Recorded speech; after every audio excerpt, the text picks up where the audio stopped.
Je vais vous parler en ce dimanche 12 février 2017, pardon, de la question de l'astrologie, mais au prisme d'une certaine forme d'épistémologie dont je vais traiter maintenant.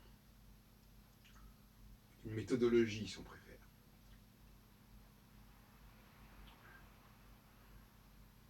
On ne peut pas élaborer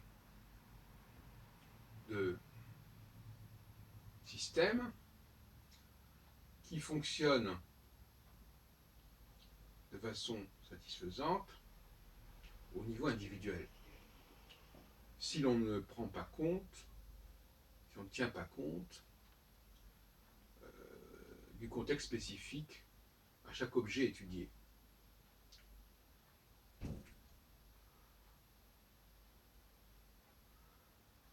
Si je suis en face de l'objet lui-même, bien évidemment, dans ce cas-là, je peux prétendre à décrire l'objet en question, sans nécessairement d'ailleurs le relier à un système, à une théorie. Je le vois, cet objet. Mais inversement, si j'ai un système, ce système ne va pas me permettre de décrire un objet en particulier. Donc vous voyez où il y a une espèce d'incompatibilité. On ne peut pas prétendre le beurre et l'argent du beurre. Soit j'ai l'objet en face de moi, et je n'ai pas l'aptitude nécessairement à l'intégrer dans un système, dans une théorie, soit j'ai une théorie et je ne suis pas en mesure de l'appliquer à un cas particulier, sauf évidemment à repasser dans le système inverse, c'est-à-dire je passe à ce moment-là, je décris le cas particulier. Je décris le cas particulier, et à ce moment-là, je n'ai pas le système, ou j'ai le système, je n'ai pas le cas particulier. C'est un peu la même chose qu'on trouve en physique avec la mécanique ondulatoire et la théorie de la relativité. Il y a des choses qu'on ne peut pas avoir en même temps. En linguistique, il en est de même. Pour appréhender l'impact d'une langue, il ne suffit pas de voir qui apprend cette langue. Parce que une langue, c'est à la fois un tout, et c'est à la fois des éléments spécifiques, des mots,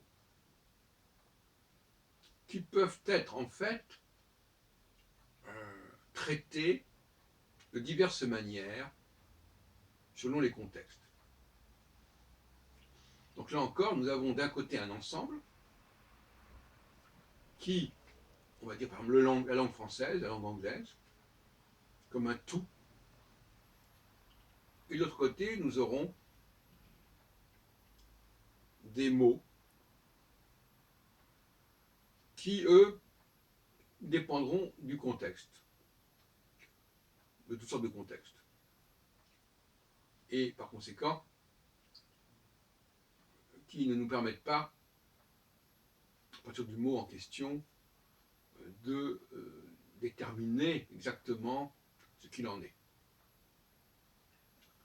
Alors revenons au cas de l'astrologie.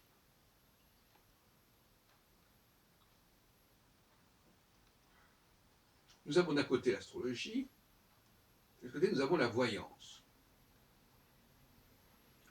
Et nous avons aussi le regard de l'astrologue sur l'objet qu'il étudie, quand il a quelqu'un en face de lui.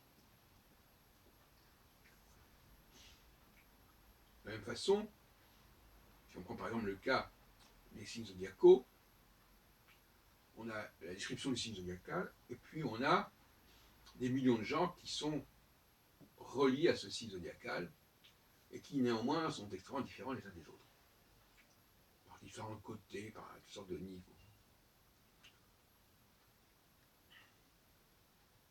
Alors, le caractère monstrueux du thème astral est évident. Parce que c'est un peu la quadrature du cercle.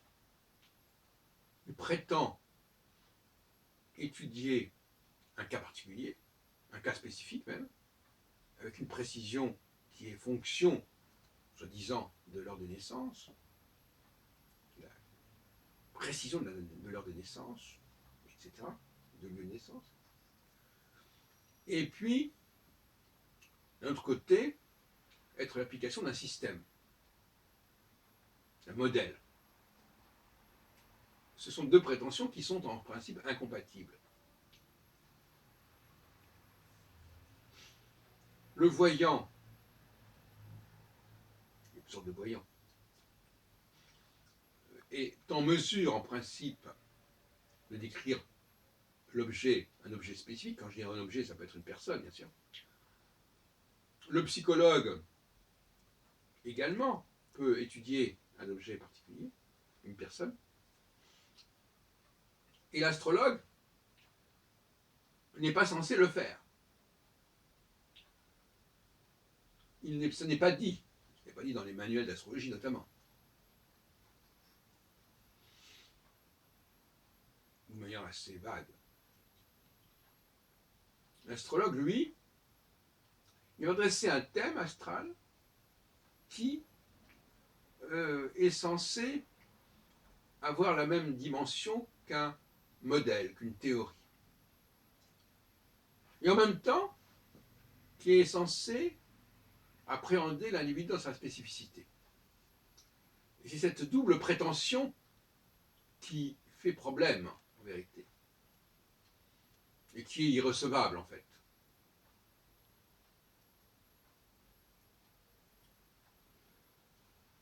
Quelqu'un qui élabore une théorie astrologique ne peut pas prétendre que cette théorie va rendre compte d'un cas particulier.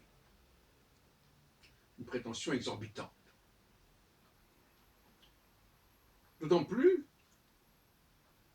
que, même si effectivement nous sommes soumis aux mêmes forces, nous les interpréterons, nous les vivrons chacun diversement. Je dirais même que nous les traduirons et nous les interpréterons différemment.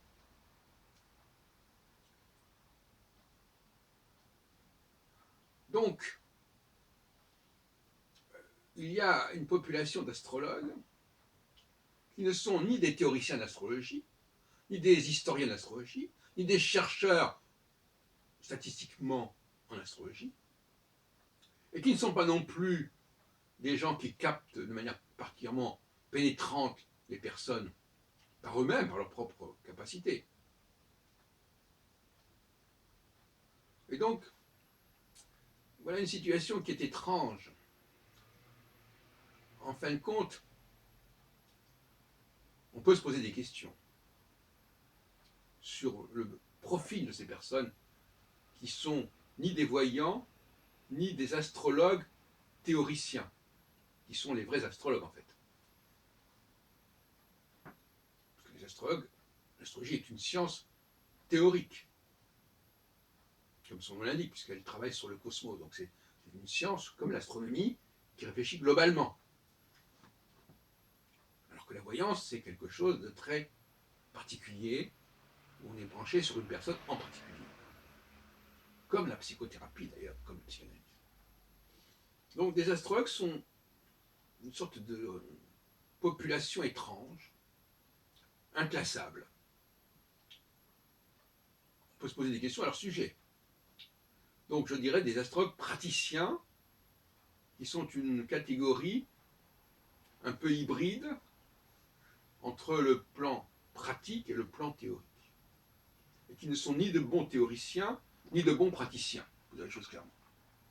Ils ne sont pas des bons théoriciens parce qu'ils ils ne maîtrisent pas la théorie astrologique. Ils ne sont pas capables de la réformer, de la faire avancer. Et ils ne sont pas des bons praticiens parce que l'outil lui-même qu'ils utilisent fait obstacle, fait écran avec leur perception de l'autre. On dit que ça va les aider, mais en réalité, ça fait écran. Et de toute façon, s'ils étaient si doués à percevoir l'autre, ils n'auraient pas besoin de ces outils astrologiques. En réalité, le chercheur en astrologie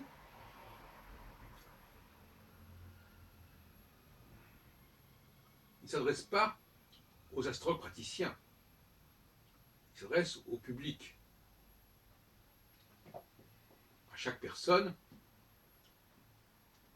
C'est pourquoi, par exemple, les 12 signes, les descriptions des 12 signes, bon, celui qui écrit sur les 12 signes, il s'adresse au public, il ne s'adresse pas aux astrologues. Ce qui énerve les astrologues. Quand je dis astrologue, c'est-à-dire les praticiens. Bon, alors que j'emploie le mot astrologue, en réalité, pour moi, il faudrait le réserver aux théoriciens. Donc, nous avons une profession, puisque c'est quand même un fait qu'elle existe, cette profession, sociologiquement, une profession, et des associations qui défendent cette profession, comme la FDAF, comme le RAO, qui sont une sorte de syndicats, en quelque sorte, qui défendent la profession de praticien de l'astrologie, avec tout ce que ça pose comme problème. Et,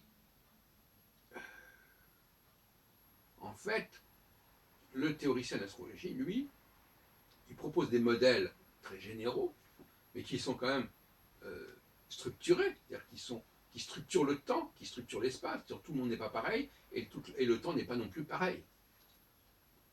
Et il met ça à la disposition du public, de façon très claire, ça doit être simple, des représentations simples, aussi bien dans le temps que dans l'espace, et aux gens de se débrouiller avec ça.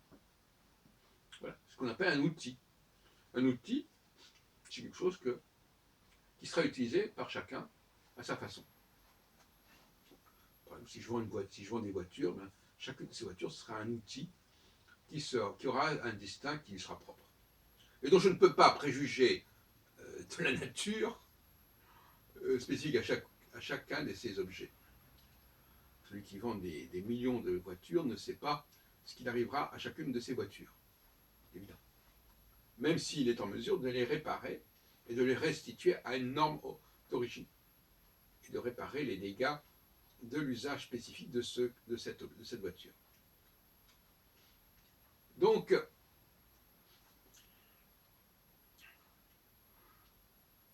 il faut que ce soit clair. Aujourd'hui, il y a très peu d'astrologues théoriciens, de vrais astrologues. Il y en avait beaucoup plus dans les années 30, jusqu'en 60, jusqu'en 80 à peu près, pendant un quart de siècle, pendant un demi-siècle même, on a eu un temps où l'astrologie était marquée par des chercheurs, comme Barbeau, comme Nicolas, comme Néroman, comme Gauquelin, etc. Et des historiens aussi, qui sont capables aussi d'apporter des propositions globales et pertinentes. Et à partir depuis une trentaine d'années, on a surtout des enseignants en astrologie qui répètent des choses qu'ils ont apprises, qui ne sont pas des vrais chercheurs, et on a des praticiens qui pratiquent des trucs qu'on leur a appris aussi. Donc on a un nivellement par le bas qui est tout à fait évident en astrologie.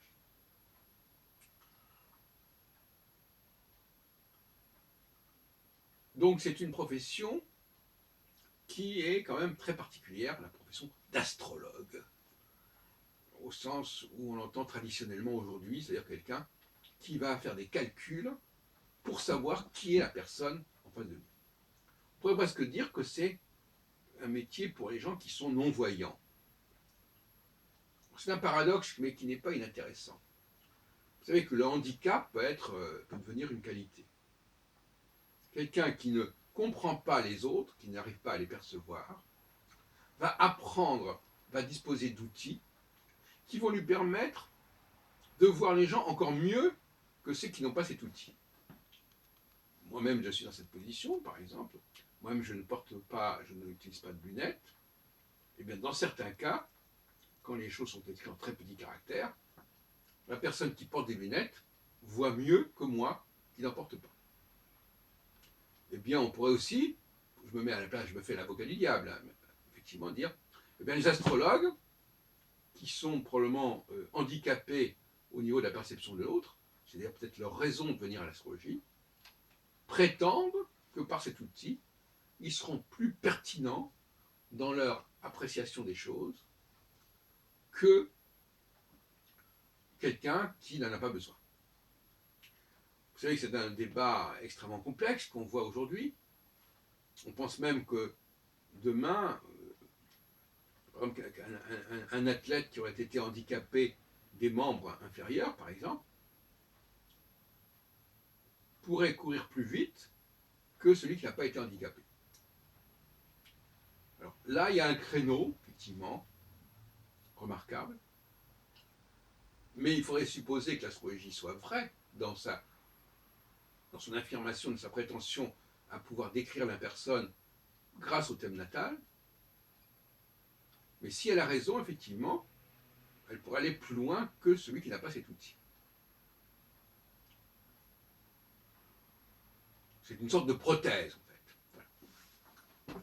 Autrement, eh bien, à ce moment-là, elle propose, on est dans le charlatanisme, elle propose un outil, une sorte de panacée qui permet de savoir qui est toute chaque personne, même si on ne comprend rien à la nature humaine. L'astrologie vous dit ce qu'il faut en dire. Elle se substitue au discours de la personne, de l'astrologue. Et alors là, on est obligé, on peut y croire, on peut ne pas y croire, on peut vouloir y croire ou ne pas vouloir y croire.